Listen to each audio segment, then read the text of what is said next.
Hello, I'm Iris Matthews, a romance author.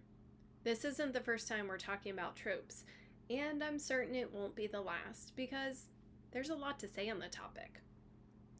Today, I want to chat about misunderstandings as a trope.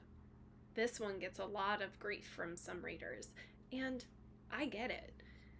The misunderstandings trope is especially aggravating to readers who know what's going on because the point of view, or POV, allows them to see behind whatever miscommunication or misinterpretation is afoot. When that is the case, writers risk causing readers to spend pages and pages pulling out their hair wishing these two dummies would simply talk. Ugh. With that said, poor communication is a leading cause in real-life breakups and divorces. So, of course, authors are going to keep using it as a narrative device. I certainly do. But how can it work successfully without infuriating readers? If we look to Alyssa Cole's 2019 novella, Can't Escape Love, we see there is a small misunderstanding, but the story doesn't hinge on it.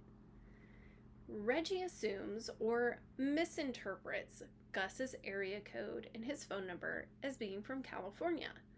When Gus ran his live stream, The Puzzle Zone, he did live in California, but he has since moved to Queens and New York City, where Reggie also lives. Why does Reggie even recognize the area code?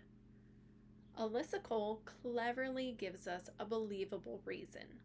Reggie works with California folks all the time. Why does this misunderstanding matter, and how does it get resolved?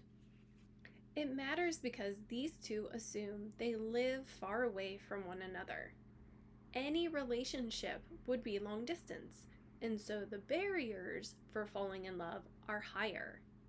But then, while they are video chatting, a siren goes by one of their windows, then moments later, the others.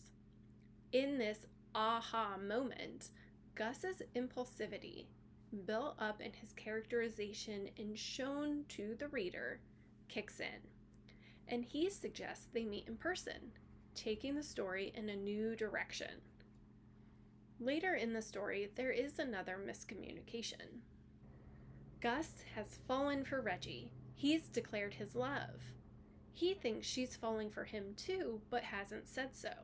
But then he questions his logic and assumptions. He's ready to bolt, but then Reggie lets down her walls. While the climax hangs on this communication a bit more, it isn't drawn out for pages and pages. It can't be, because this is a novella. The point is, misunderstandings as a trope can be well executed, so long as the reader's patience isn't abused.